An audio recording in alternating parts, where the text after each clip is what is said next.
important to have a plan and understand what your goals are. In fact, my camel out there is suffering right now with a broken back. So I actually found Pepe when it was only a couple of hours old, and I'm like, oh, this is a funny meme. Oh my god. Yo! Who is this degen? The old man is swing trading over years at a time.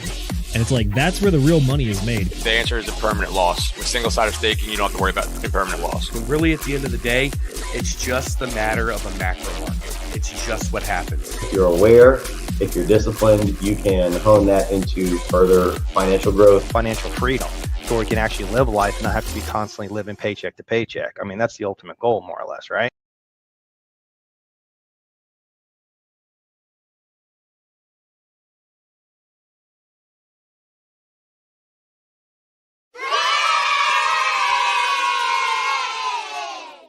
Ladies and gentlemen, boys and girls, crypto degenerates, ducks and squirrels, welcome to another episode of the Degen Roundtable's Whiskey Wednesday. I'm going to be your host for tonight. My name is Will Stevenson. I'm an iron worker that travels around the states building TV and radio towers. And in my free time, I talk cryptocurrency to assholes and degenerates such as yourself. So pour yourself something strong, settle in, and let's talk about a skill that separates the winners from the losers, separates the adults from the children. So there's something that I've been thinking about for the last couple days, and specifically since yesterday when there was some craziness going on. But basically, it's as follows: I will not let someone else's lack of emotional regulation put me into a defensive mindset or behavior. All right, so let me say that again.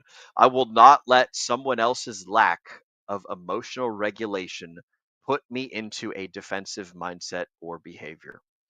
So in crypto and business and relationships, people are always constantly trying to hand you their emotional baggage, whether it's fear, anxiety, anger, panic, whatever the hell. They want you to carry it with them, or worse, they want you to carry it for them. And so that's what we're going to be talking about tonight. Speaking of talking about things, we're joined by a cool, awesome broski amigo. Let me bring him on up to the stage, ladies and gentlemen. Welcome to Mr. Josh, Mr. Slide 180. What's up, dude? I just got off the phone with Moffat, bro. No kidding. I'm gonna send him the StreamYard link. What a time to be alive, dude. Oh yeah, dude. What a time to be alive. How are you doing, bro? What's new and exciting with you? It's good to see you. Oh, no, I just got out of the shower from work not too long ago, so like I'm all fresh. You know what I mean? Hell yeah. Freaky fresh. Looking good, bro. Looking good. I like it. How are you though? In the near future, you had a good Thanksgiving. Things are looking bright, looking awesome for Mr. Slide 180. Definitely not a shrimp. Oh yeah, dude. Definitely not a shrimp. Yeah, no, it was pretty fun. I just went to my mom's house. Nothing crazy. My dad was trying to get me to go to his house, but like, a bunch of drama, this and that. I was like, how about no? Bro, that is perfect for tonight's topic of conversation. Emotional regulation, man. Emotional regulation. I like it. Well, real quick, let's do a quick round of the chat motherfucking shout outs for the folks at home that are cool and awesome enough to be joining us tonight for this fantastic and wonderful show. Let's see who we've got in the chat. Oh no. The fucking thing is it's falling all over. It's going all over. It's falling. Everything's okay. I think we're good now. All right. Anyway, off the ground and shout outs. Camera to fall out. Yep, it's time for some chat for the motherfucking shout out. So we are joined by another other than yourself and Mr. Hexkin Lost in Asia, who says the best thing to do in crypto is wait. And when you don't know what to do, nothing is the best play. I will say that that's a pretty darn good set of life philosophies. And shortly after that, I would put buying, and then after that, I would put selling. So it's like those are the order of most important things. If you don't know what the fuck to do, then do nothing. And if you're not going to do nothing, then probably buy. And if you're not going to do nothing and you're not going to buy, then probably sell. Those are the three options you get. I mean, it's kind of like the three options you get with anything in life. You have I'm going to take affirmative action into like moving towards something, or like I'm going to purposefully avoid doing something, or I'm going to choose not to make a decision. So it's like those are the three options to go with just about everything in life. So yeah, because it makes no sense. Why would you buy something when it's higher, and then now you're just like, oh no, everything went down. when you sell it, and now you lost money. That makes no sense to me. So you might as well just hold on to it because it's going to go back up, obviously, eventually, hopefully, probably, realistically speaking. So Yeah. The thing that made me choose this as a topic for tonight's discussion is that oh shoot, it's yesterday I was in a Twitter Spaces with a good friend of mine, Tam, and she hosts them every Tuesday night, or most Tuesday night. She didn't host them the last 2 weeks because she was doing Thanksgiving stuff, but there was a gentleman in the Twitter Spaces that was just like ranting and raving and whining and crying because the price of things was down. And he was like, "I can't believe price of this thing is down. You guys are all scamming and blah blah blah blah." And he was like yelling and getting angry, and everyone was like, "But bro, you don't understand. Like, here's technical reason, here's explanation reason, and blah blah." And I'm just like sitting there in the background because I was helping Tam moderate the discussion at first, but I didn't have like hosting or co-hosting powers, and so I was like, "Oh my god, this dude needs to shut the fuck up," because he's basically just cutting everyone off all the time. He's bitching and whining and just like pouring this negativity out there into the world and just like ruining everyone else's day. And then when people would try and like educate him, he would butt in with like an emotional like, "Oh, it's not good enough for me. I hate this." Blah. It's basically just like, a teacher in class trying to explain a lesson to the students, and then the students burst out like, "I pooped my pants, I'm very unhappy." And it was like everybody was trying to treat him like a rational and reasonable adult, and realistically he wasn't an adult. So I think that the best thing to do in those scenarios is to just be like, "Oh, well, I'm not going to let your emotional instability ruin my day, and I'm not going to let your emotional instability put me in a position where I have to now defend my thing, as opposed to like explaining my thing." There's a little bit of a difference there. So that's what I was yeah, thinking about. oh yeah. I've noticed that a lot. Like especially like doing customer service kind of work. It's like someone's like, oh, blah blah blah blah blah. It's like they already have their mind made up, and you can like do everything you want and be rational and all that. But like their mind is already made up, and that's what they're gonna think of. And like you can try to sway them, but like it's a slim chance you're gonna sway them on it. So at that point, I just kind of move on. It's like, all right, man, bye. Yep. Move It's on. like Back to you the you lobby. already Back to the lobby. go on now. I'm gonna change your oil. Go on now. Get the fuck out Go of on my now. face. Same kind of stuff. It's like if I can't change your mind on something, then I'm not gonna sit there and fight you and argue with you. Your mind's already made up. I can give you the facts, but if you don't accept the facts, what do I do? What do I do? Yeah, and at that point, it's just like, it's almost like, like imagine you're in a car with someone and they've put like blinding sunglasses on and they can't see anything, and you're sitting there like describing the turns that they have to make, like, "Hey, you better start like turning gently to the right because you're starting to go off road." Like, "No, I will not do that because I don't feel the rumble strips yet." And it's like, okay, bro, you can do it. Don't tell me how to drive my car when I'm blind. Dang it! It's like I'm gonna hop out of the door while you're driving, so I don't die in this fantastic car wreck too. Or it's By the like way, you. It's just like, you know what? We're driving down a dirt road. Let me just throw some park real quick. Let's see what oh happens. yeah, yep. Sometimes when you're hanging out with young Will of the Marine Corps, he'll be doing 20, 25 down a dirt road and just be like, "I wonder what happens if I slam it in park." And you just go, Whoa! oh. Turns out, And now we know. the car stops. So what are you sipping on? By the way, I got me some Modelo's tonight. What are you drinking? I got me some delicious Woger. Ooh, H2O. I actually, do I have any mead left? Oh, I do. Oh shit! I've seen those bottles before. I have a warm, small bottle of mead. Just for you, I will crack it this time. Good man. I like it. I like it. All right, let me roll through some of these chat shoutouts. We've got some more folks joined in. All right. So we've also been joined by Mr. Moonpilled Rational Optimist, a good real life friend of mine. I've met this gentleman. He's super cool and awesome. But he says, "Degens, and tell them people once thought $325 was so." Yeah, absolutely right, man. People once thought that $325 Bitcoin was a fucking low. That's absolutely fucking crazy. We're also joined by Mr. Marcus72, who says, "What's up, all? What's up, Mr. Marcus?" Marcus reminds us that he's got the green. Or, excuse me, he's got tea and he's got water. So there we go. Absolutely, it's good to hear. Yeah, if you guys in the audience are drinking anything fancy and fun on this beautiful and delicious Whiskey Wednesday, be sure to let us know. Oh man, that looks real fun good.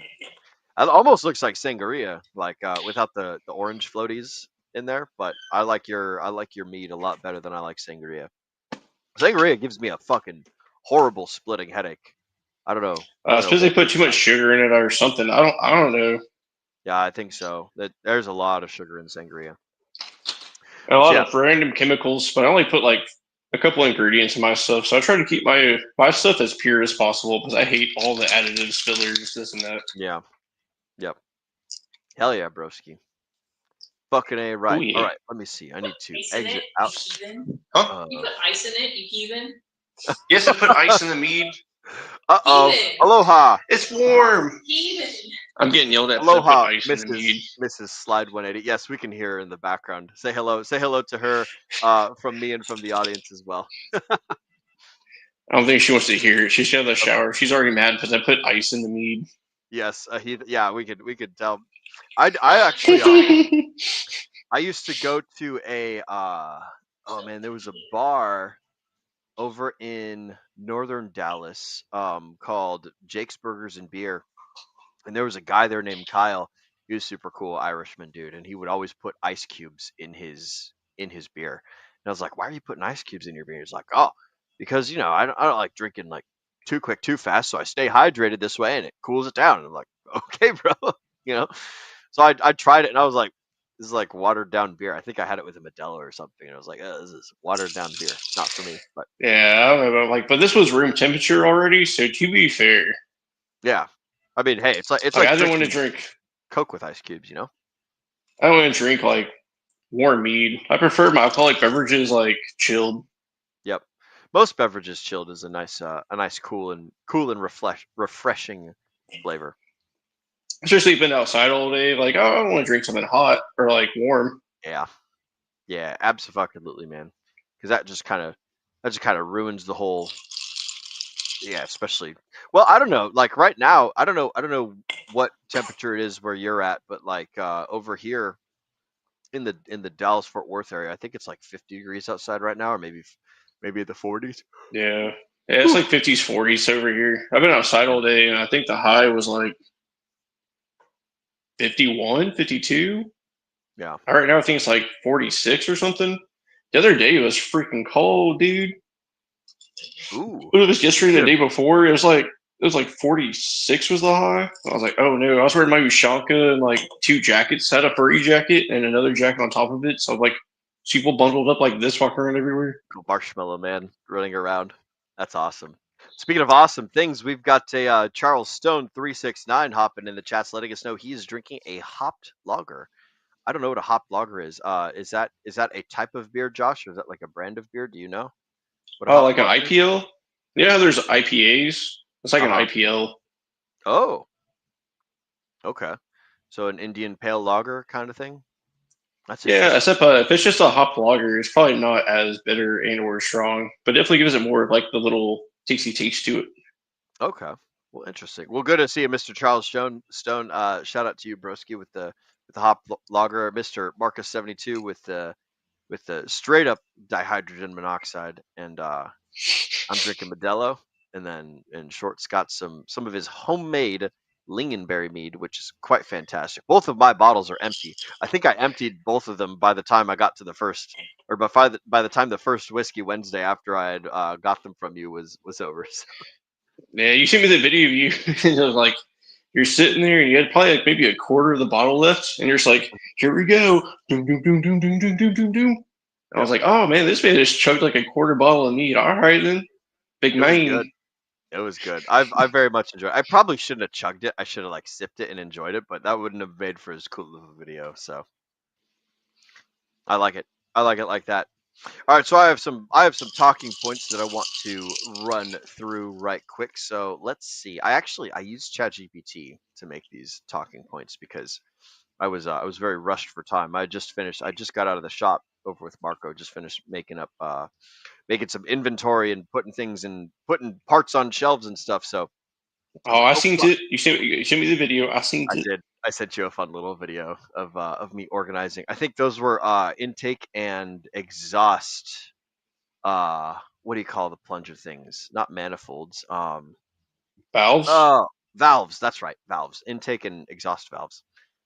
Yeah. So I have no idea what they're for. Maybe a McLaren or maybe a Mitsubishi or something. I got no fucking clue. I don't know anything about how cars work. So I mean, they all pretty much look the same unless like you know the difference. So I mean, that's to be fair. That's kind of like it could be for anything almost. okay.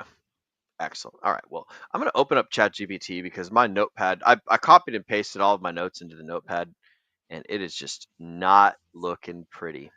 Ooh, I have a closing monologue. I forgot about that. I had like ChatGPT write me an entire show for this thing. So the first thing that I want to talk about is like so going back to other people's emotional volatility is not your responsibility. The core idea behind this whole thing is it's all about like sovereignty and control and power.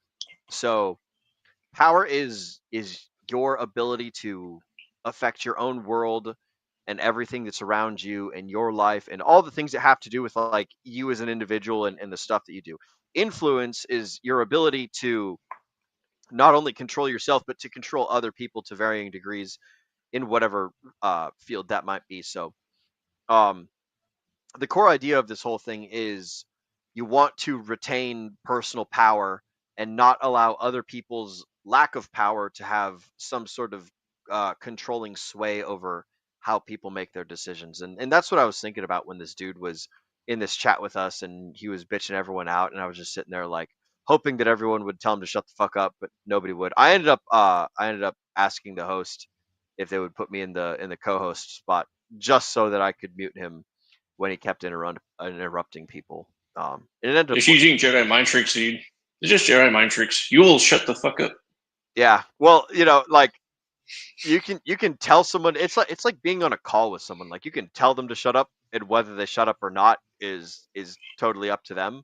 But if you tell them to shut up and you can also click the mute button to where nothing that they say comes through, then it's like, It's a haha. Jedi mind trick Yep. because they're weak minded. So it's like, you I know have what? used I'm gonna go home. I don't want to sell you death sticks. I'm gonna go home and rethink my life. Yeah, no, there are no more death sticks. That's right. Oh man, that was such a good part. I do not want to sell you death sticks. I don't want to sell you death sticks. I want to go home and rethink my life. I like how they put that in there for like the cigarettes. They just call them death sticks. Man, I mean, that could be anything. That could be crack. part of me wonders like how difficult would it be to like grow your own tobacco leaves and dry them out, chop them up, and stuff them in a little nice and clean paper tube, and not put all the like the chemicals and the filters and all the other shit in them. And like Oh, smoke like your, making or maybe a just put it in cigar. your own Gandalf pipe, instead of in a Oh yeah, regular. dude. That's fun. It couldn't be that hard. They probably got YouTube videos. They got YouTube videos for everything. So I can imagine it's not that hard, dude. I'd probably need a greenhouse. Can you imagine that, bro? Fucking growing my own pipe tobacco up in New Hampshire, or just out of the bed of my truck. I mean, I have. Never mind. I don't discriminate myself. I have Uh, grown I would substances in the past at some point. tomatoes. Josh used to grow tomatoes. For all those of you who don't know, Tomatoes. Mr. Josh was a tomato farmer. I did grow a tomato one time. It was Yep. pretty cool. Not gonna lie. Yep. We got Mr. Marcus 72 rocking in here. Pipe tobacco, that's the way to go. Yeah, absolutely, man. Absolutely. I had lots of fun back in the day, Josh, when you and I would smoke pipes together. That was a good time. What do they call it in Lord? What do they call it, in Lord of the Rings? Oh, the Hobbit leaf, the long bottom leaf. I'm pretty sure they were smoking weed the whole time. I'm pretty sure the hobbits and Gandalf and J.R.R. Tolkien were all just getting stoned together. Bilbo Baggins. Just getting all dildo saggy pants. We've also been joined on the subject of farming. We've been joined by everyone's favorite pilot, farmer, and dungeon master. We've got Mr. Kenturian 54X over here. What is up, Degens? What's up, T2 Broski? Kenturian, you and Josh would get along splendidly in real life. I've visited this man Josh over at his farm. He farms I think right now he does hay and alfalfa, but he's also got a whole bunch of cows that he helps take care of, and he like goes on a little route, and like I was kicking fucking bales of hay off the back of his truck while he was driving, and then we were going and drinking beers and working on his backhoe and shit, and I don't know shit about a backhoe, so I was just the tool bitch, just handing him like fucking, oh, give me a 9/16 cents, okay bro, here you go.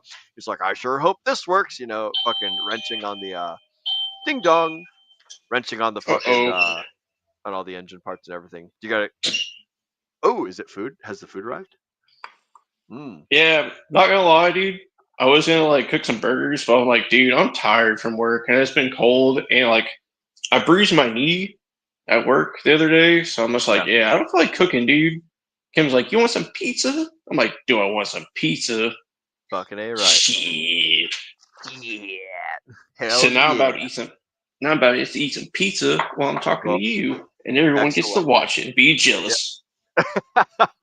Bro, I might go get some pizza once I'm done with this stream here. There's a pizza joint not far from where I'm at. County Line Pizza. Fucking delicious. I love it over there. They like make their own flour, and it's in like an oven, like one of those big brick rotating oven things that the Italians do. So super fun and awesome. Ooh, I see a magical hand. Oh, she can't hear me because I'm in your headset, but oh, excuse me. Oh, fucking beautiful. I love it. Will says hi. Hi. Hello. We got an update, by hi. the way, from hello. What's up, Kim? We've got an update from Kenturian, by the way. He did end up getting the backhoe running. He's welding some new fenders on the trailer in the shop tonight. Fucking A, right, dude. That's kick-ass, man. I love going over to Kenturian's farm and helping out and hanging out. It's just absolutely. Oh man, y'all just gonna watch Josh's eye get fucking scooped out on stream tonight. I hope it views or something, I guess. I guess it would give us some sort of views. That's not really the type of views that I'm gunning for, but hey, if it happens, it happens, I suppose. But anyways, I want to take it back to the topic of conversation: emotional regulation and volatility and things. And again, like someone else's poor emotional regulation does not get to dictate your state, your strategy, your behavior. It's all about like remaining in charge of your own life. The more power that you give to other people, the less power you have over yourself, the less power that you're able to like use to direct your life in the place that you want it to go. Imagine like you're driving a car, and like people that are driving past you get to like reach into your car and grab the steering wheel and just take you wherever you want to go. So it's not necessarily the optimal solution. It's like, no, bitch, somebody roll my windows up, and you don't get to put your grubby little fingers on in here. So basically, you're not obligated to absorb other people's panic, anger, or insecurity. As a matter of fact, it's better if you don't. From a control perspective, if you want to like empath with them and be empathetic and sympathetic and make them feel better, then you can do that sort of thing. But if you want to, if it's like this is the sort of thing that puts us all in a dangerous situation, and it's best to like ignore those types of people during the storm. So like basically the idea is that like emotional contagion is very real. But like it's best to retain sovereignty, because then you got to choose what enters your mind. You got to choose the way that you think, and being in control is, again, especially when you're barreling down the highway of life, being in control is way better than not being in control. This is also at the same time. Go ahead. You gotta watch what you say. Yeah. Oh, for sure. Like if you go and just talk to someone and expect them not to do anything, they're probably gonna beat your ass. Yeah. Because I had someone try to do that shit to me not too long ago who was like, oh, blah, blah, blah. I don't believe that. I was like, all right, man. Well, it's cool. Suck my dick. Get the fuck out of here. Never come back. How about that, bitch? He was like, oh, this is a business. I'm like, bye, bitch. What do you want to do? Fight in the parking lot? He's just like, oh. Yeah. Like, yeah, master energy. But I'm here right now. Like Mr. Jiffy Lube himself is not here to referee this fight. So, he's going to at least take 45 minutes to get here. Remember, Texas is a mutual combat state. So if we want to shake hands, square up, I'll oblige you, my good sir. Stand and deliver, for you are a bold receiver. Whack for the Give me an old-fashioned duel.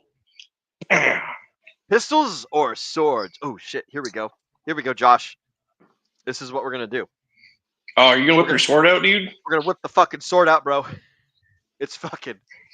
This is how They you better not be how your you penis. really retain. This is how you get your true sovereignty. Is you pull out the fucking the the Zweihander, and then you fucking chop that. The double-handed.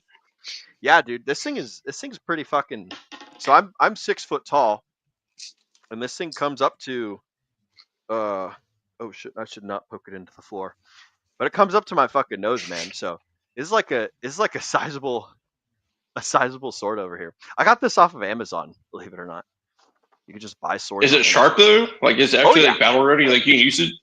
Yeah, bro, it is sharp. I have I've not cut myself with it yet, but I have definitely gotten close. But yeah, it's fucking.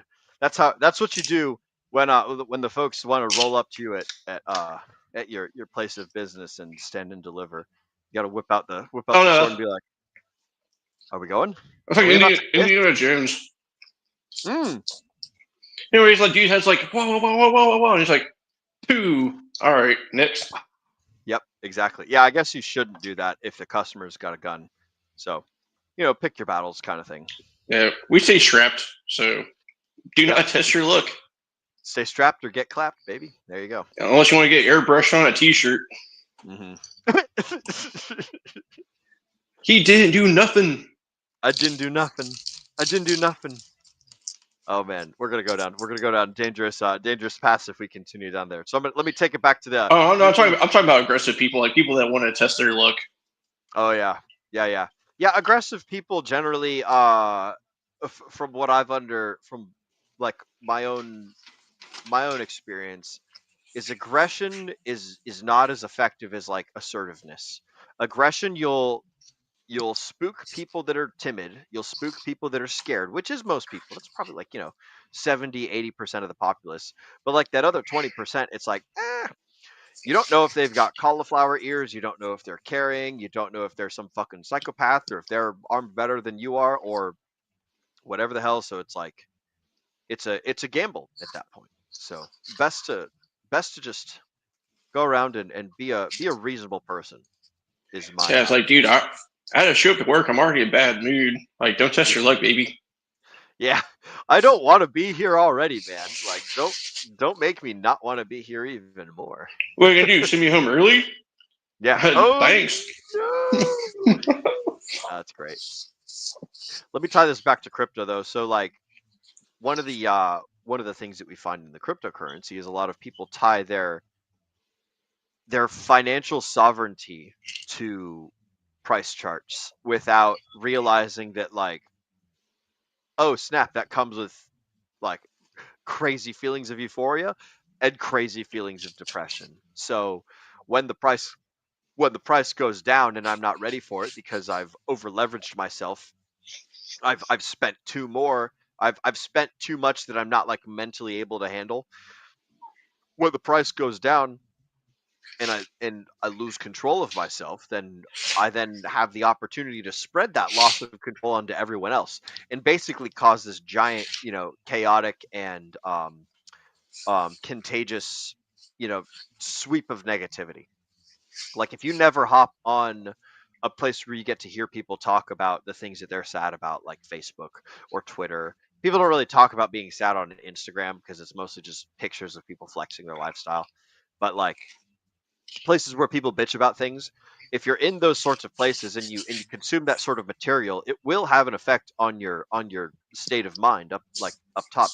It's just like the food that you put inside of your mouth will change the way that your body functions, and the mental substance that you consume, whether it's like music, whether it's communications with other people, whether it's attitudes, like some like energy, whatever you want to call it, right? If I just sit around listening to depressing rap music all day, then I'm going to be depressed and I'm going to be thinking like rap music people. It's just like you become the thing that you surround yourself with. So if I surround myself with bodybuilders and I just watch YouTube bodybuilding videos all the time, I'm going to probably start getting into bodybuilding.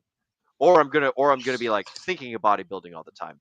And speaking of cool, awesome people, we've got another DGen who's joining us tonight. We are joined by Mr. Brendan, the Anonymous Bean. What is up, broski?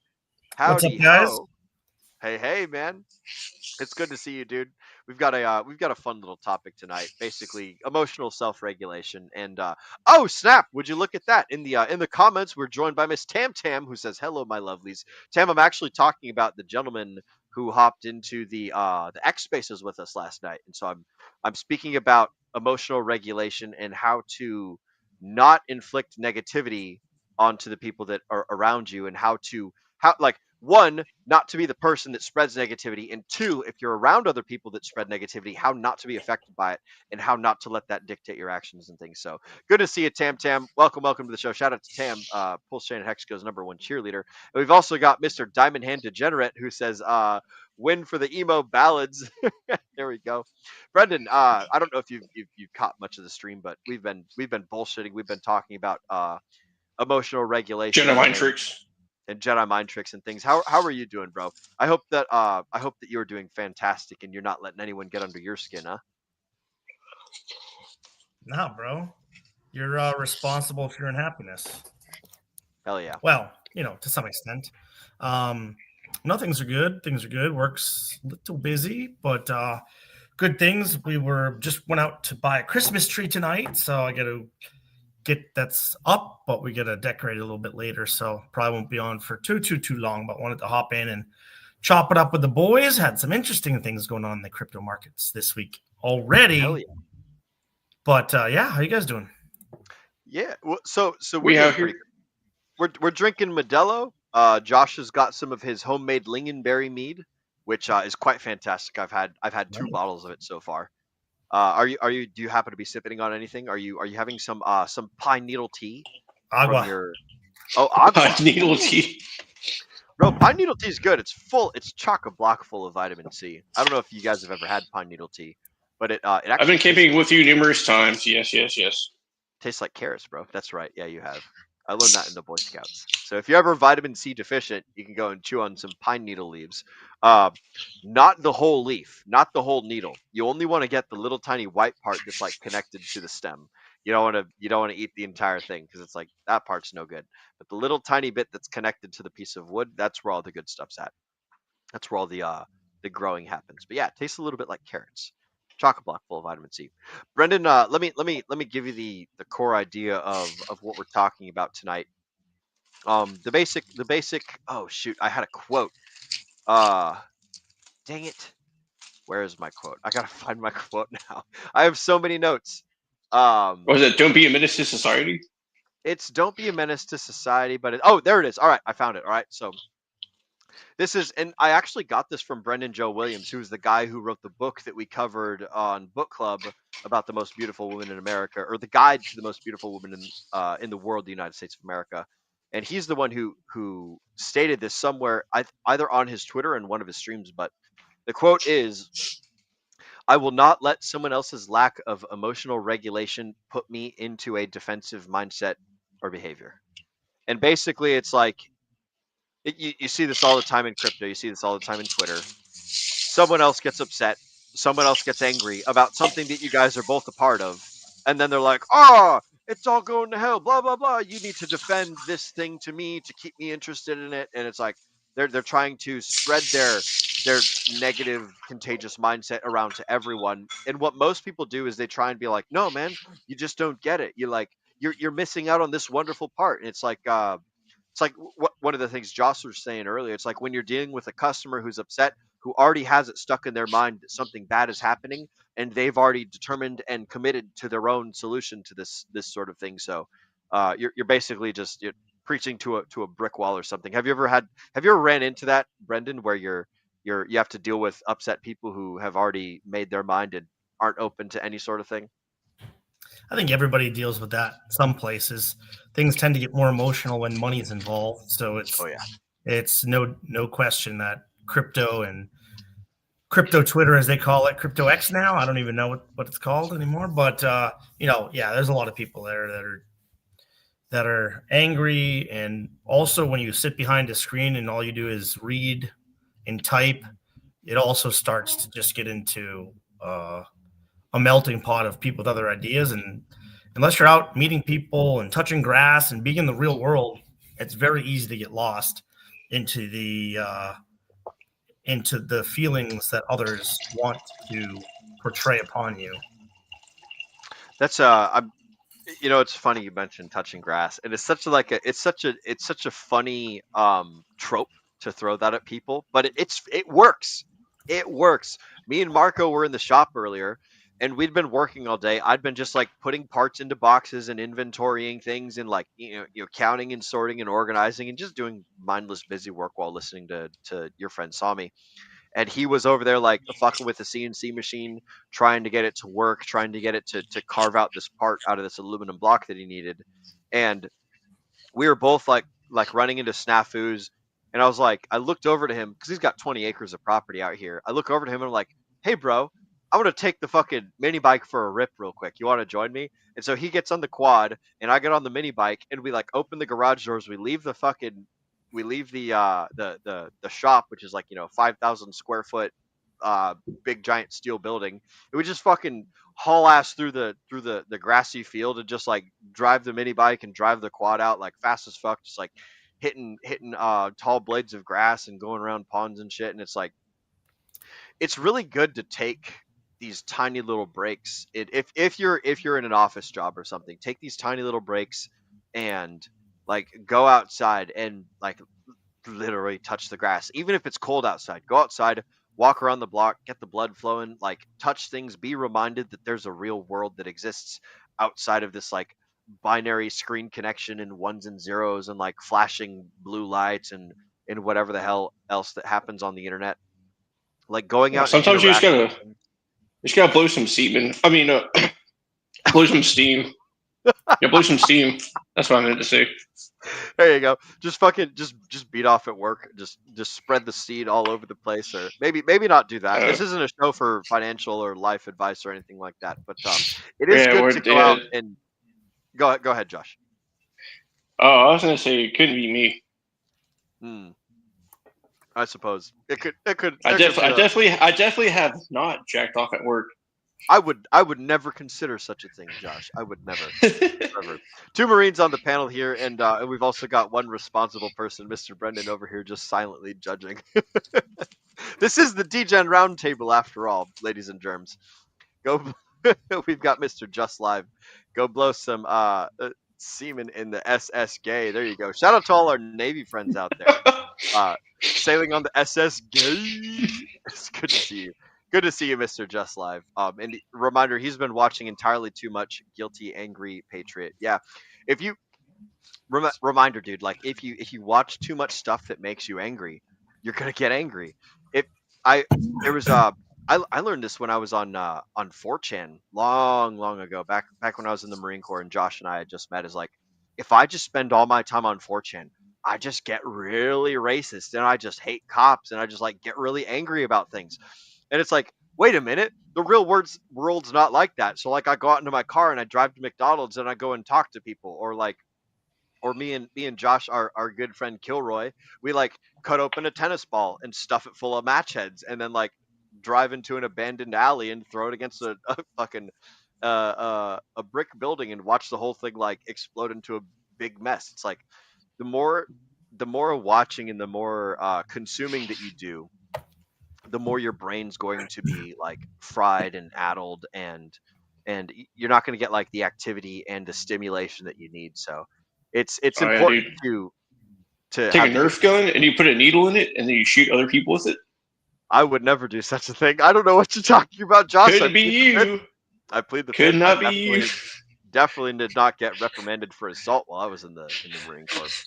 We're gonna go through some pretty crazy stories, I suppose. But oh man, Mr. Just Live again. He's angry by the end of the block. Well, I mean, yeah, I don't know what to say, man. If you surround yourself with things that make you angry, you're gonna be angry. So, oh yeah, that's right. Let me tie it back to 4chan.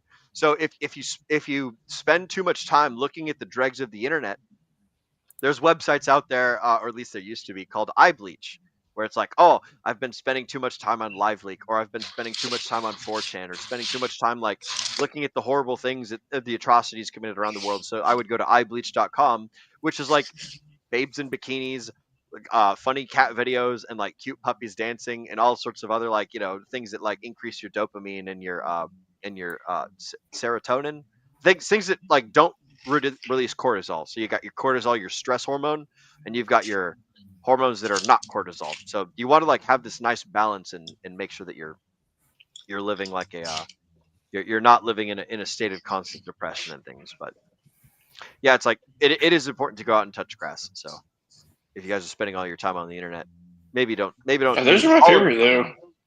What's that? I like watching those videos though. They're nice, and it is important to understand that like that sort of thing is real. Like the people do get beheaded. That is a very real thing that happens in the world. Oh yeah. Oh hell yeah. I can watch those videos all day. I don't get no cortisol. Though sometimes I'd be laughing at those low key.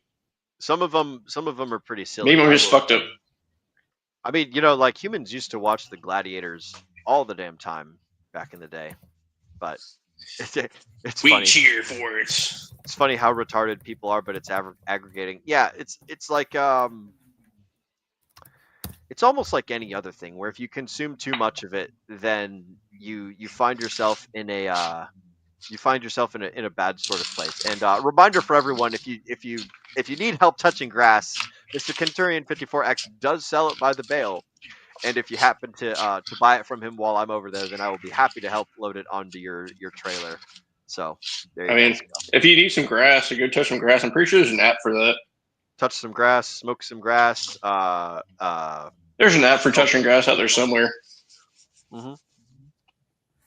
There you go. Ooh, snap! Speaking of awesome people we're shouting out, we're joined by everyone's favorite babushka. It is Jemmy. Good to see you, Jemmy. He says, hello, D-Gens, on the replay, gang. That is fucking awesome. Good to see you, Jemmy. It always brings a smile to my face when we see you in the comments. So good to see you. Glad that you are back in the States and in the awesome place.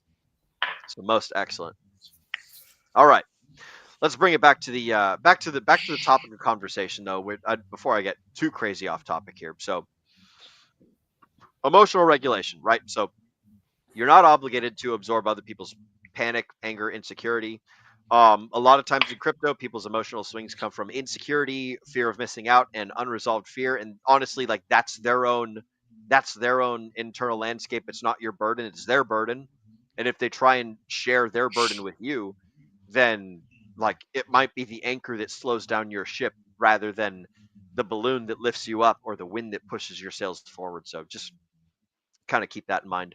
And then also like the market will punish the people that are emotionally reactive. So it's like this is the difference between the winners and the losers in the crypto space. Is the people who let their financial decisions get run by their emotion, they're the ones that end up losing. They're the ones that pay the other people that, you know, don't act emotionally, that don't sell when the red candles appear, or that don't buy when the green candles appear. The whole idea is like if you let someone else's meltdown influence you, then their mistakes, or then you make their mistakes rather than your own mistakes. And if you're making other people's mistakes, then you're not getting your own lesson out of that, and you're falling into the same like herd mindset, and that's just honestly not something that I would recommend. Brendan, do you got any thoughts on any of this before I move on to the next little bit? You're muted, my friend. You have that easy mute button. Apologies. I find it hilarious that you can get almost 2.5 million Pulse X for $25. Yeah, bro. But anyway, I think what you guys are saying is true. Minus all that stuff that I was tuning out for, all the stuff that you guys did together in the military or whatever it was. I can't remember. It's probably best that you tuned out for that. So good for you. Good emotional regulation. I like it. Yes, honestly, there's only a few things that people could take from it. One thing I've said a lot in this channel is most people could take a lot from you, but the only thing you give away is your honesty. It's similar with your emotions. You know, if you're allowing other people to rile you up or other situations, then you need to get out of those situations because it could be potentially unhealthy, or find ways to regulate your emotions within those situations. I'm an emotional person. I know that. When I watch sports, I get overly emotional, and that is not always the best. So working on that. But also, I feel like it's also making sure that everything in your life is properly ordered, right? Are you putting too much emphasis on one thing? Is that too important? And it really shouldn't be that important, because when you put something in a position in life where it shouldn't be, then that also starts to create some bad habits and some bad emotional baggage. So it's not just about one individual setting, like going to 4chan, like you were talking about, but it's also about, ordering your life rightly. Like, what should be the most important thing in my life? And am I allowing other things to be more important than that? And that's allowing my anger or my whatever, my emotional stability to go out of control, because it's really important. That's good. I like that, man. Organize your life priorities. That's what I took out of that. That's not something that people hear often enough. I think is make sure you've got the things that you want in the correct order.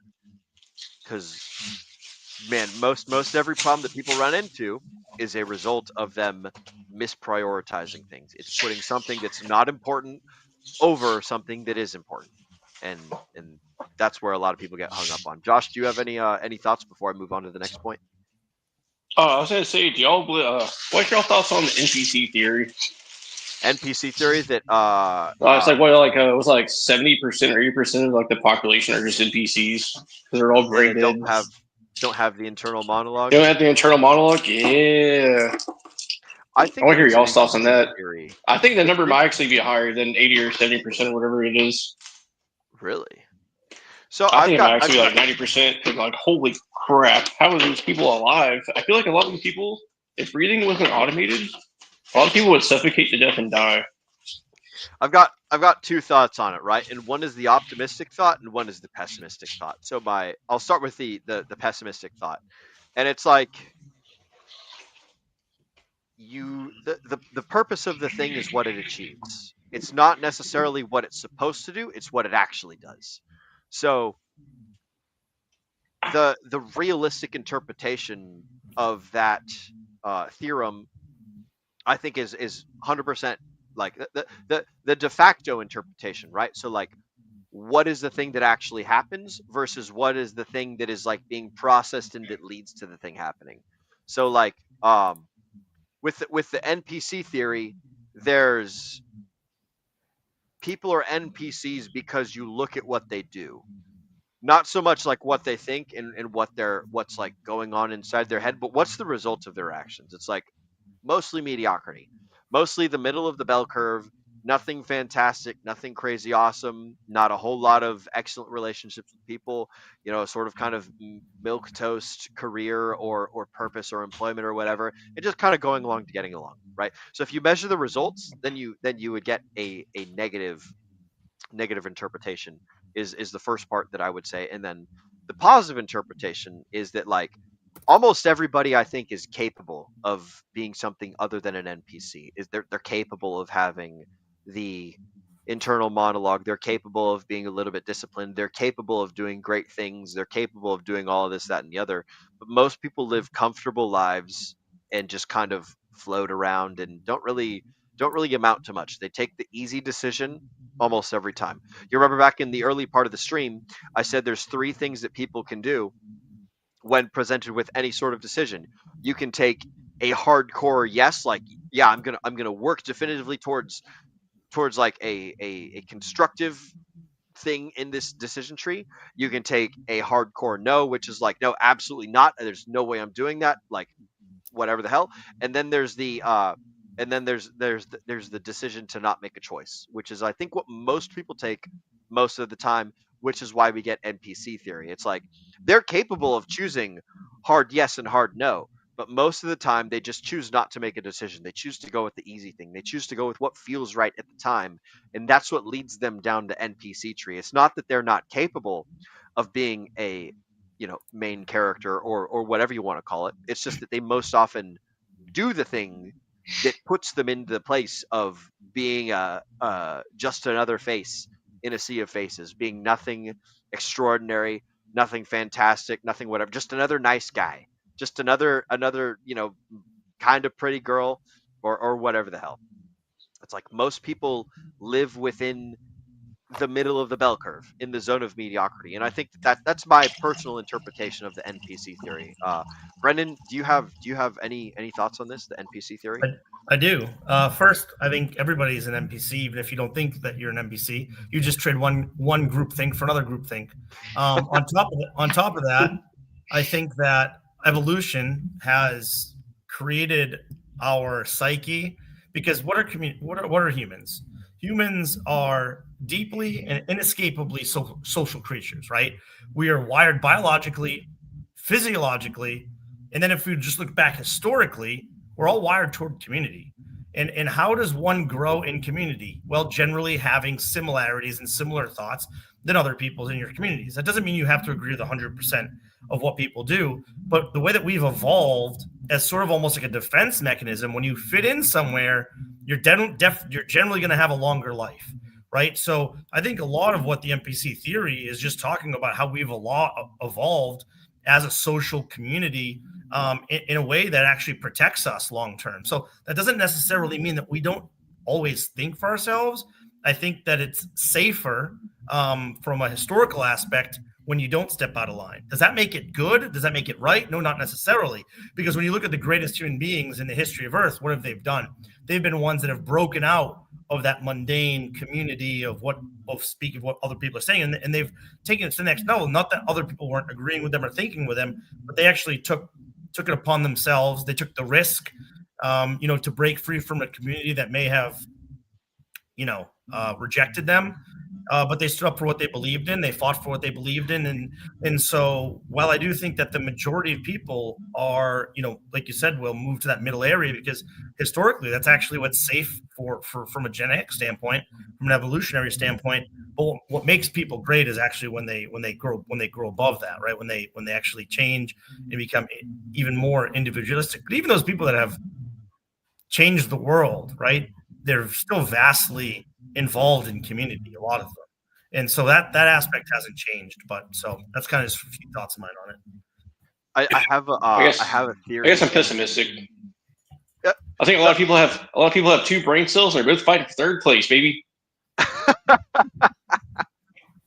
I have an idea of how this can be measured. So the way that you can, and I just thought of this now. So this is a working thought, but the way that you can measure are you NPC or are you not NPC is, what is your ability to make a highlighted imprint in someone else's mind when you meet them or when you interact with them, right? It's what is your ability to go from just being another face to being oh, this is a positive interaction, or oh, this is a hardcore negative interaction, right? So you have the Gandhis and the Hitlers, or whatever you want to choose, right? It's if you're able to make if I go and meet someone at the grocery store and there's a great positive interaction that makes their day or whatever, and it's I've jumped up to the top of the list of people that they've met that day.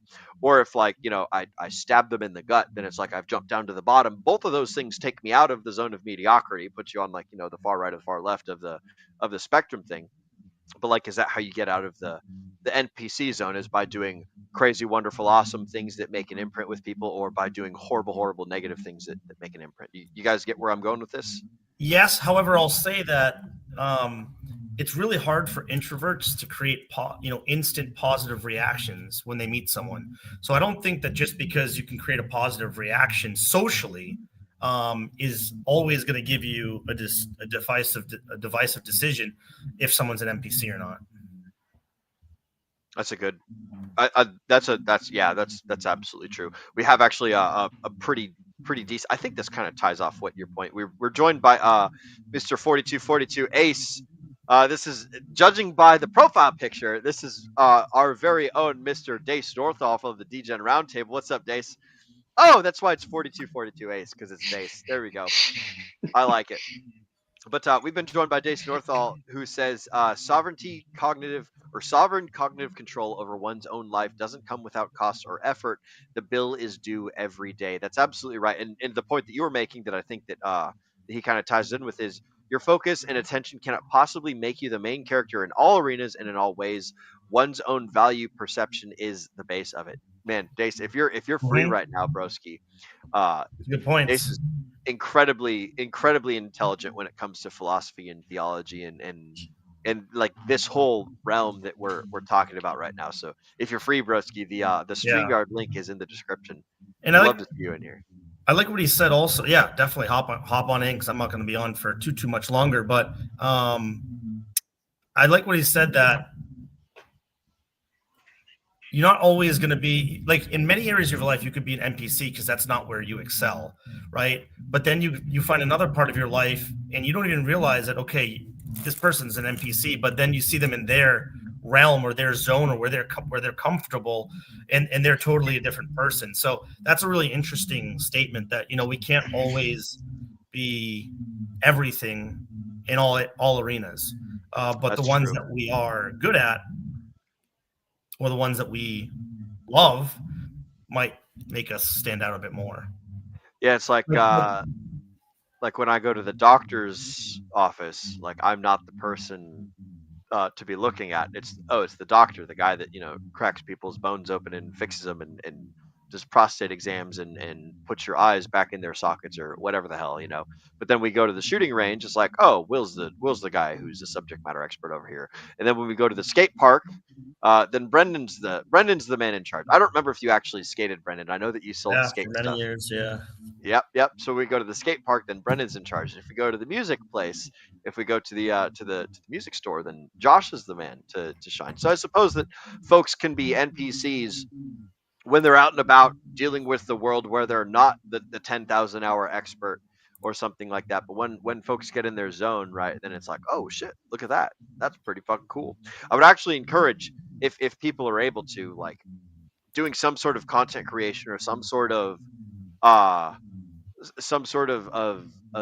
entertainment or guidebook making in the things that you're really, really good at. If you can capture that knowledge, or you can capture a story out of that, then people love to watch that, or people love to read it. Like, I was just thinking about this earlier today when I was literally sitting there folding boxes and sorting things, and fucking Marco walks up and he's like, man, dude, you're really good at fucking sorting shit. And I'm like, man, I love sorting shit. Sorting things is my jam. But it's like, I don't think that people want to watch folks sort things all day, but like, people, like, when you watch those videos of like a Chinese dude like flipping a shovel while he's like digging a hole, because he's been using that shovel for like hundreds and thousands and whatever the hell of hours, he's got really good with the shovel thing. Or like, you go and you watch like the Marine Corps drill team flip the rifles and do the marching and do the whatever the hell. Or you watch like an Olympian athlete do the thing that they've trained forever to do. It's really cool to watch people in their fields of expertise. So if like there's probably something that each and every person has some sort of expertise in, that would be really cool if it was some way to turn into content, or some way to turn into like a teachable training manual or something like that. This is the sort of thing that I think about a lot. Well, you're doing it right now, aren't you? I guess so. Yeah, we're chitting and chatting and talking. There you go, giving people advice and whatnot. I'm surprised you don't have a Twitch or something like that. Just doing mundane stuff. Oh man, I don't like Twitch. Like, even doing like tower climbing or doing whatever. Like, even just sitting around blocking stuff up. I'm sure you could make some kind of little side hustle, or just do whatever. I'm sure it's possible. There is also a cost that comes with that, just like what Dace was saying. Where was it? The bill is due every day. Like, if you want to pay the cost to do the thing, it's like sometimes when I'm up on the tower, I'll pull out the camera and be like, oh, I'm going to film this quick little 20 second thing out of my like 8-hour day. It's like, and then you got to like run that through some sort of editing thing. You got to put some music to it. You got to make sure that the lighting is good, the camera angles, the sort of thing that gets people interested in watching it. That's a whole other skill level of itself. So it's like, it is kind of cool to watch people that figure that stuff out and can make it work. But yeah, allocate your skill points wisely when you're doing your build. We're all just Skyrim and Fallout characters, baby. So make sure that you're doing your cool things. And speaking of Dace Northall, by the way, I actually have to change the background now, because we've been joined by Mr. Dace Northall. Welcome to the stream. Another one. How we doing? What's up, amigo? What's up? What's up? Sorry I was late. I would have hopped on earlier. I was eating dinner with my crew after a work day. So thank you guys for letting me on late. I like it, man. I like it. And, shout out to your crew. I've worked on your crew before. Those are the people on your crew that I know. There's some awesome cats. So glad to see you. For the folks at home who don't know who Dace is, Dace Northall is one of the Degen Roundtable's community members. He's one of the founding members, and he leads a lot of the community discussions. And he's also a sound engineer, and he does some really cool mixing. Been playing bass for a long ass time. Super cool and awesome. And so I've helped him set up some really cool speaker systems in some gyms and churches, and wander around the lands and the bayou. The bayou. Yes, I'm trying to think of the way to describe that area, but yeah, super cool and awesome. Welcome to the show, broski. It's good to see you. I can attest to the audience that you are truly gifted at sorting. During your time here, you blessed me with your sorting abilities, and man, I can't get my sorting game like you've got it, man. You'd have been proud the day I did it for the first time, as deep as you and I did it, what was that, months ago? So the racks look pretty good today.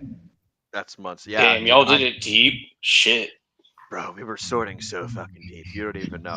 No, it's a blessing and a curse, man. I wouldn't say it's OCD. I just I like rows and columns, and I like things being in a place where they're quick to grab or easy to find or whatever the hell. So it's just I do this in Minecraft too, man. Other people will be going around adventuring and collecting resources and fighting monsters or building beautiful monuments, and I'm sitting there looking at a whole bunch of chests lined up in a row, putting all the things in the right places, or building machines that put the things in the right places, and just it's just something that I've come to embrace, is that I like being an organizing person. So I literally was going to bring up Minecraft next in this conversation, because I've played it with you exactly one time, and yeah, it was like a museum of organization. It was amazing. It's the way to do it. I enjoy a nice spreadsheet. Oh man. But yeah, so Dace, the topic of convo tonight is emotional regulation. Believe it or not. There was a lot of shit that was going on in the crypto space yesterday that I was privy to, because I happen to be in a place where folks are around it. I'm not normally in those sorts of areas. Let it out, sweetheart. Let it out. Yeah, but speak of the devil, my goodness, you good? Yeah, I'm all right. Just learning to swallow again, so it's I gotta get it down the stomach tube, not the breathing tube. But anyways, the topic of conversation is emotional self-regulation, and the basic the quote that I was led to think of is, I will not let someone else's lack of emotional regulation put me into a defensive mindset or behavior. And that's it's all about power. It's all about control over oneself, which is what power is. Influence is power over other people. Power is control over yourself. So not letting other people's lack of self-control have an effect on one's own being, one's own decision, one's own mindset, the way that one interacts with and other things. It's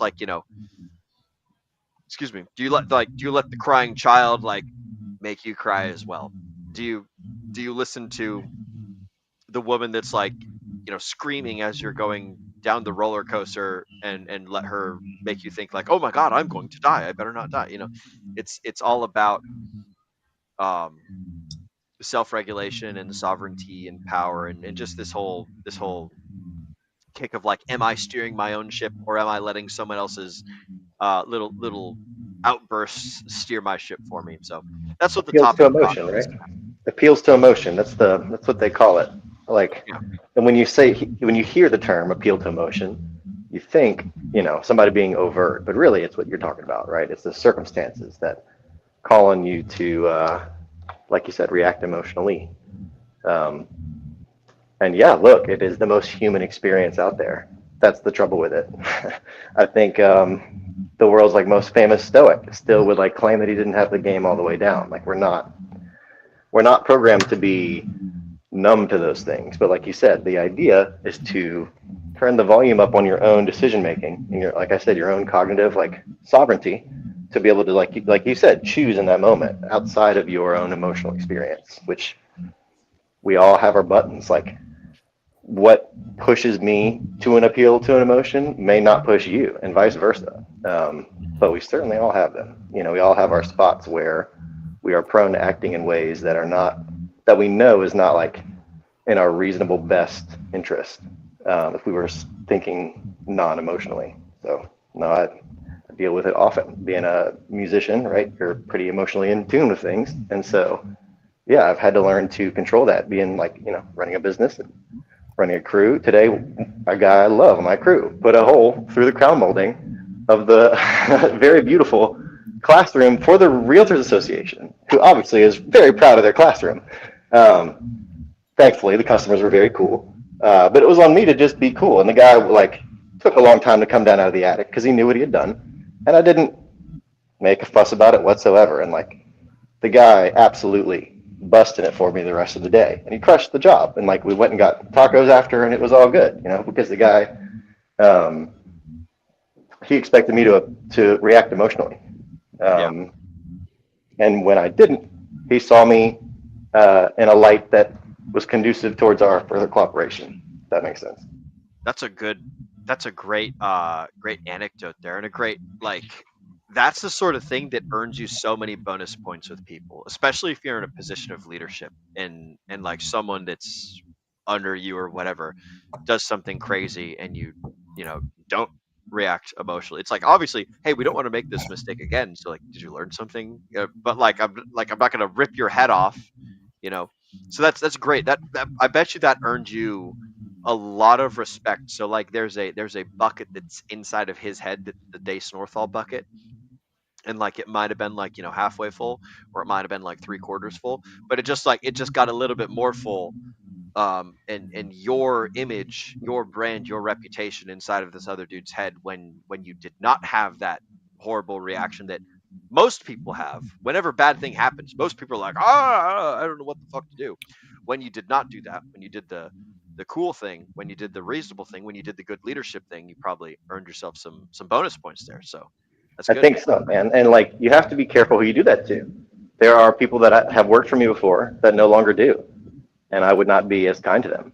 But like, I watched this guy make the measurements for 2 hours, and like the construction just wasn't quite right. Like, he assumed certain lines were north-south, and like the overlap between a wall on the second floor and the first floor was, you know, variable as the trim of the wall went down. Like, it was a very difficult situation. I watched him take a lot of time to try to get it right. And so he also climbed under the false floor because the second story was, you know, finished out, so to speak. And so he had to like army crawl down in insulation and over boards for me. And so, yeah, man, like next time I ask him to go do something like that, he's going to want to go crush it instead of, man, I don't want to show up to work for Blaine. I do hard stuff. And if I mess up at all, he cooks me for it, you know? Yeah. So yeah, no, and that's something that like, I would have had to loop back and apologize for 5-6 years ago, you know, when I first was starting out, because I would have not been able to handle it like I did today. And so it takes time and effort. And like, it wasn't easy even today, but like I could see it and do it versus it just, you know, that snap reaction towards that emotional reaction, I guess. Well, you told me he was a bad girl and you kissed him on the lips. Man, that's the next level. I'm trying to get up to your level. We got it. Oh man, that's something you could do when someone else is like coming at you. Is like, you can escalate it and make it funny. Be like, if a customer's like yelling at you and freaking out, you'd be like, bro, are we about to kiss right now? Are we about to fucking? Is this the part where we kiss? If you're cool never getting more work from them, they probably will smooth it over, but they also probably will not call you back. Yeah. I've got so ChatGPT, as I was coming up with the show outline, it gave me some responses to use whenever folks are like whenever folks are doing this sort of thing to you, when they're being emotional and you're trying to not be emotional. It says to kiss me on the lips. Well, it doesn't say to kiss on the lips. It's more like practical and things, but the maybe next time. these are more of like little mantras that you can keep inside your head, not necessarily say to other people, right? Because ChatGPT fucking sucks when it comes to humor. But some like little mantras, you know, the super easy one is your chaos isn't my compass. You know, it's like your or what was what was the one that they used in the Marine Corps with us a lot? Like lack of planning on your part does not constitute an emergency on mine.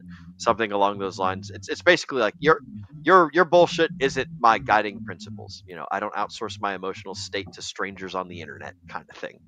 So those are some of them. Your lack of emotional discipline is not my emergency, and yada yada yada. So, anyways, look, there are people out there that would rather, if they can get what they want from reacting emotionally. Some people have had that pattern in their life, right? Whether it's their parents, whether it's their friends, whether it's people close to them, or certain workplaces that have enabled the behavior. And so, somebody runs into you doing that, rest assured they've done it before and it's worked before, or they wouldn't do it. Oh yeah. Yeah, it's kind of sad that it works most often. It's just the unfortunate truth that most often most people do the easiest thing most of the time, and so when you've got one person that's slightly aggressive that does the aggressive easy thing, and you've got another person that's pretty passive and does the passive easy thing, and the aggressive person, you know, steamrolls the passive person, and this sets up a precedent, and then they just continue to follow that for their entire life. Brendan, I want to toss it over to you, broski, because I know that we're getting close to the time, and you've got a Christmas tree to set up and some things. Any final thoughts on some of the stuff that we've been saying, and anything you want to tell the folks at home before we bid you a fond farewell? No, good stuff. Dace always has a good insight, and it's always good to listen to you. Good to see you, Dace. Thanks, bro. Good to see you. Cross paths enough recently, but always nice to see you. Yes, sir. Likewise, always.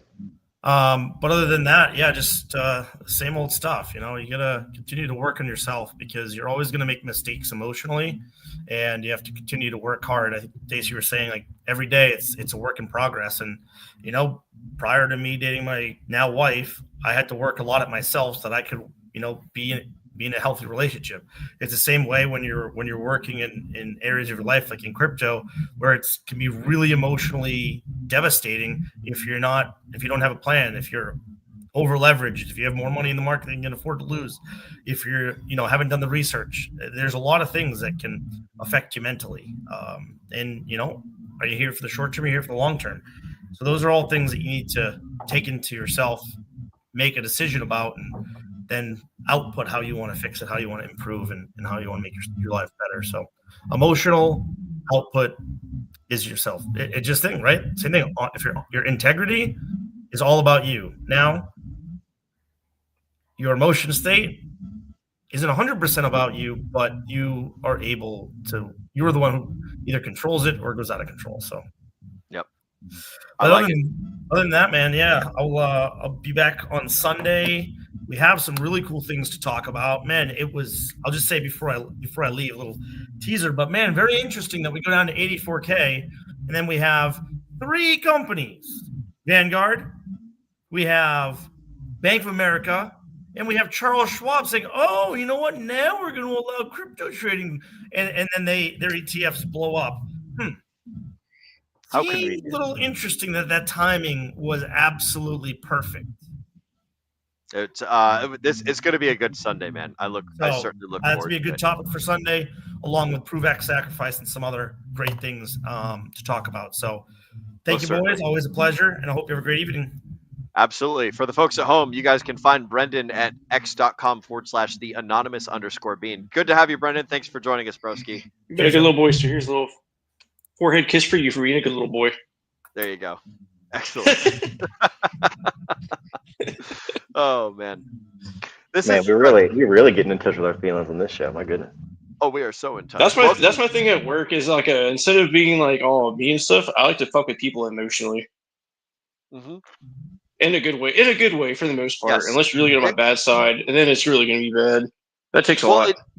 It's also how you can like disarm and de-escalate a situation, because it's like you can point out to other people that like if you're in charge of your emotions and you're in charge of their emotions, then you're de facto in charge of them.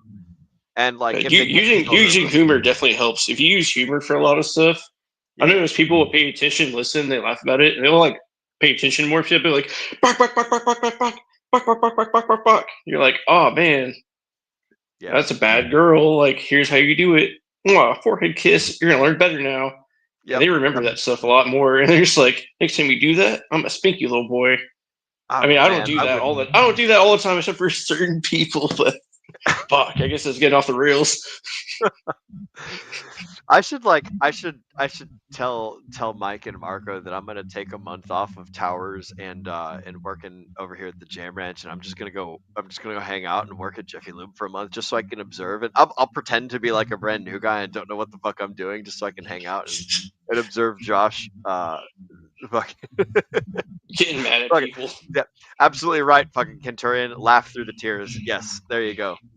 That's the. I took a sexual. I had to go through like a sexual assault class not too long ago. It was like an online thing. I was like, oh, good. I went through a sexual assault class, guys. Now I know how to sexually assault y'all properly.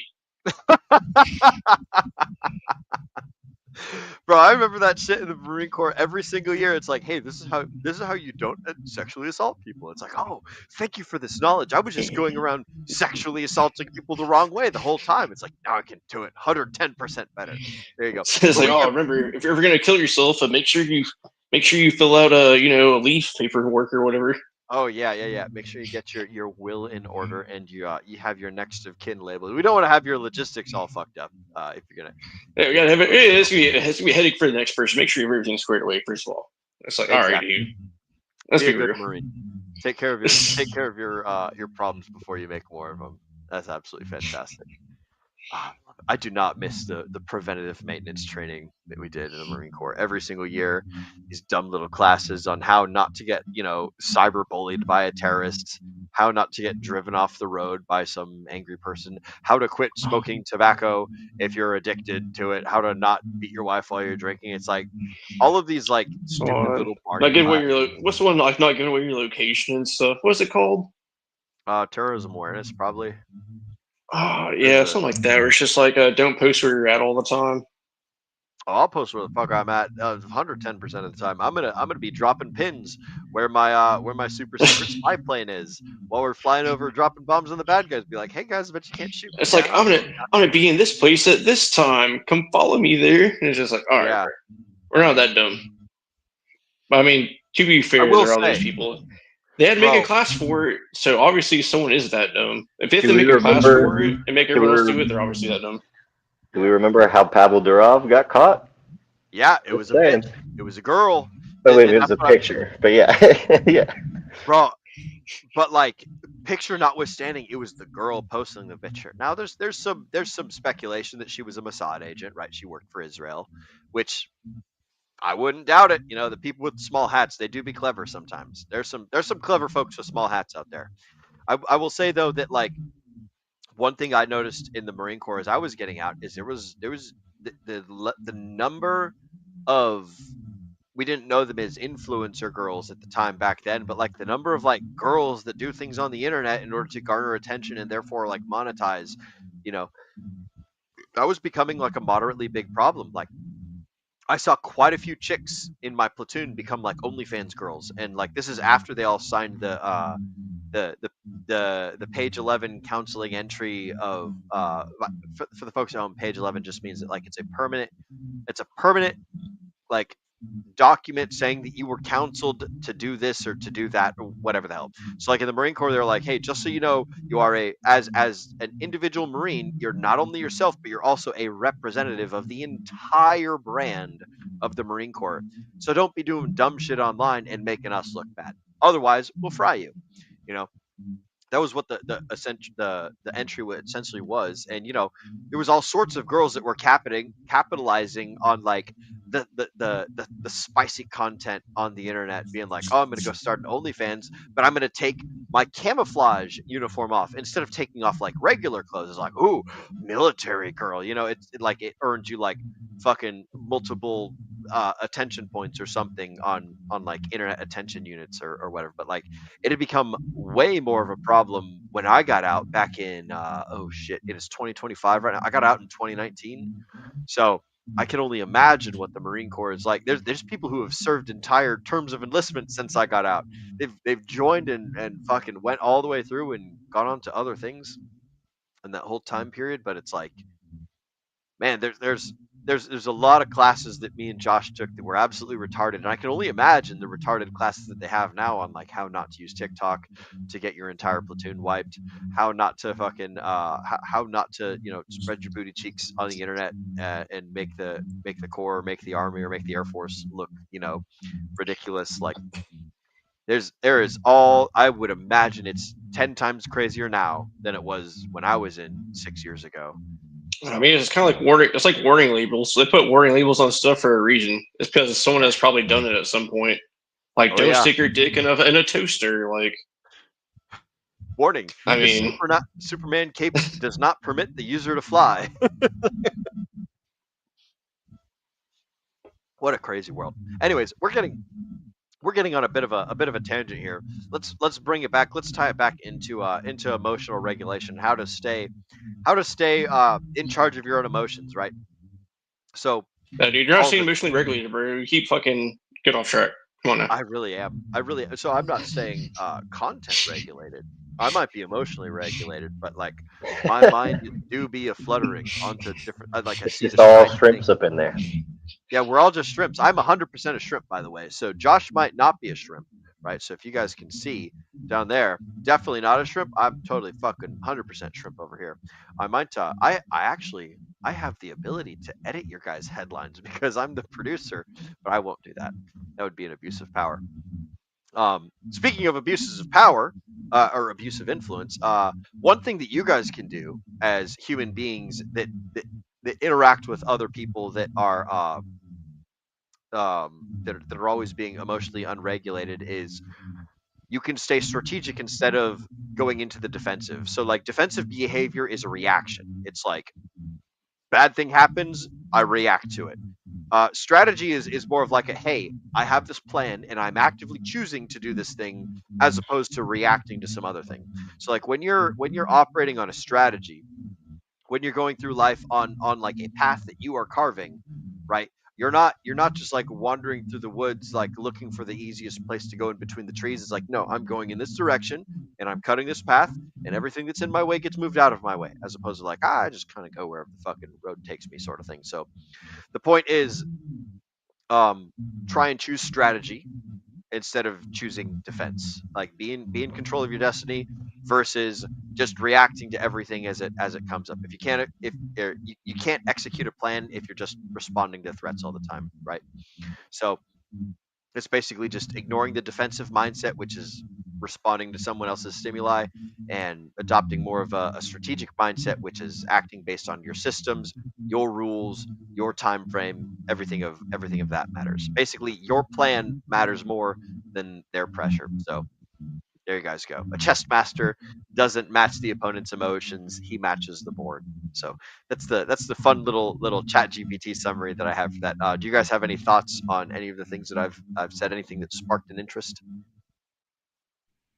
I like chess a lot, and I think chess is cool. And it's I'm a big poker player too, and like chess and poker have two different analogy like angles to them, and like this is a good one for the chess one. I like what they said.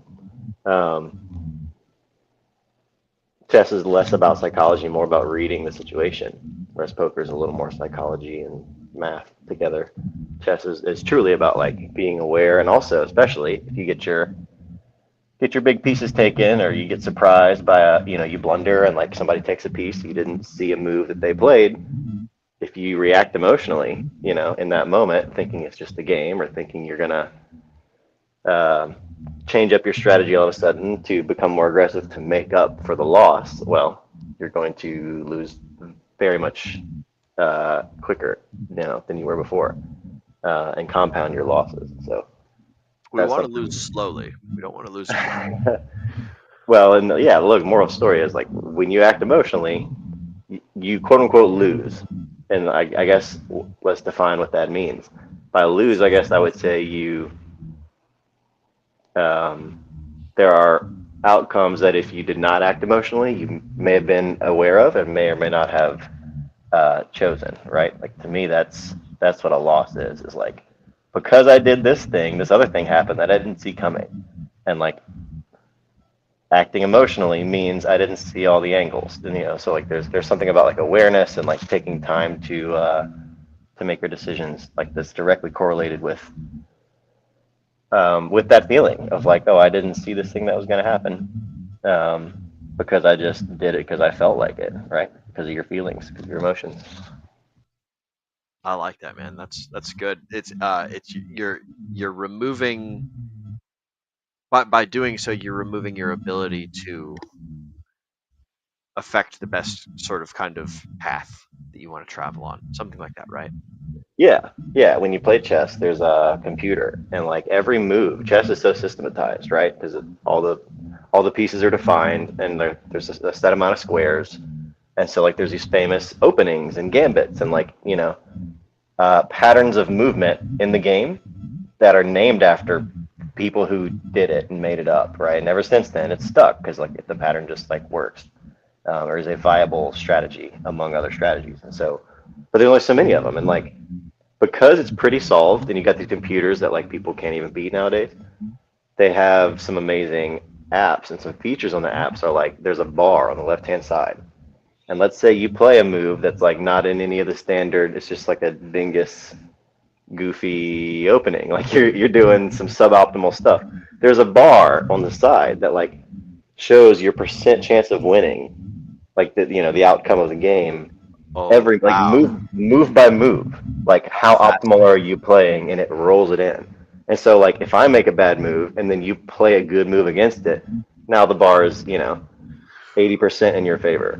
But if you blunder back, you can see it bounce back and forth. And yeah, it's pretty neat to go back and rewatch high level games and watch that percent chance to win bar like bounce back and forth as these guys make mistakes and make optimal plays. And so yeah, watching that bar like go down of like, oh, my total number of outcomes after those decisions are now worse and less and like not what I want because I made a blunder. I acted emotionally, or acted in a way that, like I said, I equate it to like a loss, so to speak.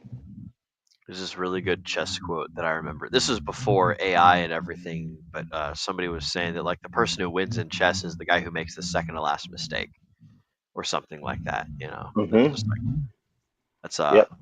It's the important thing is to just not make the big one, not make the big last mistake. That's the takeaway that I got from that. Josh, are there any war games that you like to play of like pitting yourself against other people in like skill or mental acuity or anything? Actually, I've been playing the Pokemon trading card game, like the app thing, dude. There's like an app for the Pokemon trading card game, dude. Everyone at work's been playing it. I got on it recently. Is it? And I've leveled up really fast.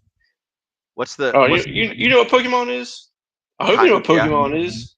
I'm familiar. I Bro, don't you had know. no childhood. Oh my goodness. We've got a bunch of hardcore Pokemon people in the Degen Roundtable chat, but me and Will are like not in that little side club. But there's a lot of folks, man. You'd find some homies in there for that. I got pretty pressured into it, but I've been playing that. And like earlier today, I was playing against like the hardest difficulty AI, and it wants you to play pretty much like a weakness against whatever they're playing against. Mm-hmm. Dude, it took me like 8 or 9 times. I about like threw my phone like outside. I was like, ah! Oh yeah, one more time, and then I finally beat it. I'm just like, oh, I did it. Yeah, I did it. I'm over here playing chess, not 3D checkers, so I guess it's different. There's a have you heard of the rat play experiment, Josh? Yeah. Yeah, that's what that. We were talking about that the other day. Oh, we were. I was talking about it with you. Oh, yeah, I was talking about you. When we played football, and I was the alternate quarterback. I was the quarterback for my team, and you were on the other team because they needed an extra person. So since they didn't know you, they wouldn't throw you the ball. Yeah. And I was covering you as a cornerback, and you're the wide receiver because we were friends, obviously. Yeah. And touchdown. I was like, man, Will's not getting thrown at. Like, no one's getting him the ball. So I was like, you know what? I'm just gonna leave him open. So I let you get open. I let you get it and run off. I'm like, look at this boy go. And you went and got a touchdown. And you're all excited. I'm like, look at my young man. He's all happy and excited. Awesome. He's a part of the game now. Hooray! Yeah, for those of you guys at home that don't know, I don't know a fucking thing about football, and like it's never been something that's sparked my interest. But in the Marine Corps, you have to do workouts every morning, and sometimes the people would choose like, "Hey, our workout's gonna be we're playing football," and that's a good memory. I like that you have that stored in your brain because I've totally forgotten about that, but I love reliving the idea of it as you tell it over again.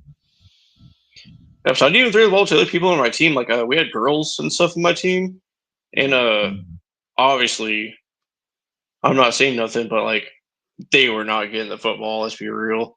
But I would make sure they would at least get one catch, or at least get thrown to them one time, just so they're not just out there wasting their time. So everyone had a chance to or opportunity to do something and have fun. Because if you just don't let everyone in on it, then it's not fun for anybody. So you got to let everyone at least have a chance. You lose out on the camaraderie. One of the interesting things is yeah, we'll let the girls join the military, but when we're playing football inside the military, it's like, oh, these girls really sucks. So it's just can't do fucking shit. Can't catch, can't run, can't do nothing. It's just all right now. It is what it is, That's one of the important things in life is being able to observe the things that are in front of you and react to it, and that's very important in the military. It's like, hey, you might have to kill people, which will involve you having to observe things that are happening and then react to it. So if we're off in La La Land pretending that people are things that they're not, and we find ourselves in a sticky situation, then maybe lives get expended because some people are not capable or something like that. Which is why it's like a good baseline, I suppose, for us to have had. I don't regret joining the military, joining the Marine Corps ever. I think it was quite a fun time. We did a lot of dumb shit. I learned a lot of things, and I think that all in all, it was a pretty fun time. You got learned. I learned how not to be a leader. That's for damn sure. Yep. We got to see a lot of examples of shitty leadership. And what's crazy is even with all the shitty leadership, stuff still turned out pretty okay because there's just so many dummy proof systems in place, and there's so many people that are willing to take up the slack of those that are failing. So, excuse me. It reminds me a lot of one of Warren Buffett's famous quotes is when you're buying a company, you got to buy it with the expectation that one day it's going to be run by an idiot, because it will. It has to have systems in place that are good enough that even an idiot can not fuck the whole thing up. So even with all the shitty leaders that we had in the Marine Corps, things still turned out okay for the most part, and a lot of people did not die. War is a place where a lot of people die. A lot of people die because of the enemy shooting them, and a lot of people die because, oops, I accidentally called artillery on the wrong grid square. And those are my guys with the red smoke grenade instead of the enemies with the red smoke grenade. So there's a whole bunch of things that can go wrong. And even with all that, things still turned out okay for the most part. Politics notwithstanding and everything. So. Anyways, that's my thoughts on that. Dace, do you have any closing thoughts on the stuff that we've been talking about at all? I have run out of conversation material for the show regarding the emotional regulation and things. Do you have any thoughts before we start doing closing time? I think you touched something that's really important, which is awareness. It's an independent variable from being wise or intelligent. Awareness is its own trainable skill. It's its own separate thing. And if you have none of it, you're cooked. You have to always be trying to grow your awareness and become more aware of, like you said, not only your surroundings but yourself, and what drives your emotions. If the show's about emotional awareness, or emotional control, being aware of what it is that pushes your buttons is a big deal. Lots of smart people have written lots of smart books about Jungian shadow work and looking at the parts of yourself that you don't want to look at. Self-reflection is uncomfortable for a reason. People don't do it because it's not a good time. But the more you do it, the more your awareness increases, and that makes you better at everything in life, which is cool. I like it. It's useful. It's helped me change my life a lot, but it's not a good time, and it also will make you maybe uncomfortably honest or blunt with people. Something else I've found. Because you see stuff, and so you have to learn as you grow your awareness, you also have to learn your like control over it, and like, you know, that it has its own place in your life as well. And so, yeah, if you're going to control your emotions, being aware of what drives them, I think, is a good place to start, for sure. That's a good little tie-in there at the end. I like that. Mr. Josh, do you have any final thoughts before we start doing end of show closeout stuff? Nah, man, I think that everything went pretty well. Y'all both kind of nailed the hammer. So good job, both y'all. 10 out of 10. Fucking A, right? Thanks, broski. You did fantastic too. I like having you on here. It's good to see you, man. And we're gonna I have saw to you by yourself. And I was just like, man, let me hop on this real quick. We're gonna have to throw this in Moffat's face. I'm gonna send this stream to him and be like, "Yo, bro, look at me and Josh hanging out. We're getting after it. It's the good old days all over again." So shout out to old times for all the Marines in the original Ellis platoon crew. It's good to see you guys out there. So. Mr. Hexkin. Yep, we nailed the hammer. Absolutely right. We nail hammers over here. We're Marines. All right. So there you go. So as far as everything that we've been talking about, man, I've got an opening monologue. I've got a closing monologue. I suppose I'll read my closing monologue because why the fuck not? That'll be pretty fun. If there's a hole, there's a goal. If there's a hole, there's a goal. All right. So okay, in a market this wild, in a world this reactive, emotional discipline isn't optional. It's a competitive edge. Most people don't want to lose because of the chart, or most people don't lose because of the chart. They lose because of themselves. They get tilted, they get triggered, they absorb someone else's panic and start making decisions that don't belong to them. But that doesn't have to be you. You're allowed to stay calm when others are anxious. You're allowed to stay focused when others are chaotic. And you're allowed to stay sovereign when someone else is trying to drag you into their storm. Your emotional state is your domain. Your reactions are your responsibility. Your headspace is your territory. This is how you win, not just in crypto, but in life. So here's the truth. You can stay steady while everyone else is spiraling, and you will always be ahead of them. So take this into the week. Stay centered, stay strategic, stay sovereign, and remember, you don't have to join someone in their emotional chaos. You can observe it, you can acknowledge it, and choose not to participate. This is the real Stank. So thank you all for hanging out. Thank you for your energy, and thank you for bringing your minds, not just your emotions, to this Whiskey Wednesday. Mr. Josh, Slide 180, where can the folks find you, and what have you got going on in the near future, my friend?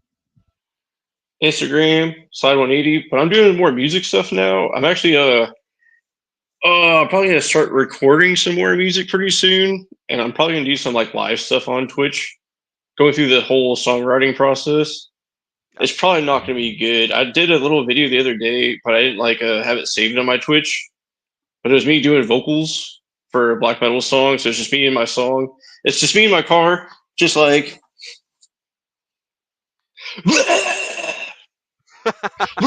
like going through stuff, and then it's like, oh, now I'm gonna mix it. So I took those vocal tracks I did, put it into the mix, and showed how I mix and do everything.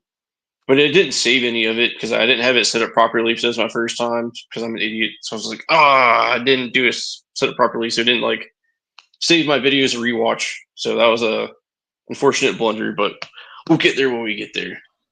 Excellent. So the folks at home can find you on Instagram at Slide180. So make sure you guys go check him out. Let me go ahead and and my band is Norden, or Norden, however you want to do it, Nordjn. It's black metal.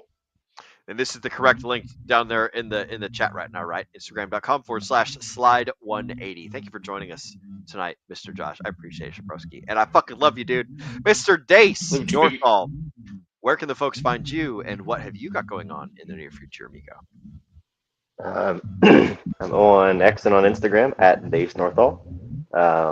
Find me in the Degen Roundtable and the Walk the Block Telegram groups. Yeah, I'll be on here as well sporadically, when I can be, and that's where you can find me. Excellent. I'm glad that you join the Degen Roundtable Telegram, because I forgot to say to do that. So make sure that you guys click on this link, join the Degen Roundtable Telegram, go to t.me/DRT. That's a Delta Romeo Tango DRT. Join now, and you can chat with us, share memes, talk about crypto projects, even shill your bullshit tokens that I don't give a fuck about. in our Degen Roundtable Shield topic, which is purposefully built for people to, and also, actually, hang on, it is labeled the Shills Twitter announcements and the Fast Abdul Shill Center and other garbage that people are probably not interested in. So shout out to Fast Abdul, you're not here right now, broski. And also shout out to Battle Hardened Sniper, our favorite fucking ninja watcher. I'm sure that you're watching, or if you're not, you're about to post the thanks for doing a stream, guys, in the Telegram, as you always do. So we fucking love you, broski. Fucking love each and every one of you, as a matter of fact. So make sure you guys join the Degen Roundtable. We are live every 8 p.m. Eastern, Wednesday, Friday, and Sunday, as you guys can see at the bottom of the show. You can scan that little QR code that's in the corner, and that will also take you over to the Degen Roundtable Telegram, which is, again, our little chat place. Share memes, share gun pictures. Man, Jesse posts a lot of cool gun memes over there, so love to see it. Love each and every one of you guys, all the Degens that are in the chats, whether you're watching us live or on the replay. Y'all are fucking awesome. So, with that being said, you guys can find me in the Degen Roundtable Telegram, or if you want to stalk my socials, you can find them all at will.pls.fyi. That is where everything that is Will Stevenson can be found. I don't know when I need to renew that. I should probably double check because that's an important pulse domain. So there you guys go. That is my cryptocurrency link tree thing. So there you go. As far as what's going on, as I said before, every Wednesday, Friday, and Sunday, the Degen Roundtable is live. On Wednesday, we talk to ourselves because we're cool and awesome. Talk to guests, talk to cool streamers, talk to community members, all that good stuff. On Friday, we cover book club. This Friday, we are covering Unlimited Power by Anthony Robbins, which is a fantastic book and a great podcast and a great seminar. I highly suggest that you guys consume some of that material. Super great, super awesome. It basically just tells you, like, hey, these are some actionable steps you can do right fucking now to make your life better. So it's great stuff, and we're covering that on Friday. And like Brendan had said earlier, this Sunday we're going to be covering the week of crypto news. So come right back where you're watching us now, and you can see it over there. And that being said, that finishes the Degen Roundtable show. So now it's time to read the end of show copywriting. And I'm going to thank you all for spending your valuable time with us here on the Degen Roundtable. As Agent Jay often says, we know that time is your most valuable asset, and we appreciate you spending each and every second that you do right here with us. Ladies and gentlemen, my name is Will Stevenson, but more importantly, you have been watching the Degen Roundtable. I'm the producer, so I'm going to go ahead and get my trigger finger ready because it's time to remind all the folks at home to remember to Degen responsibly.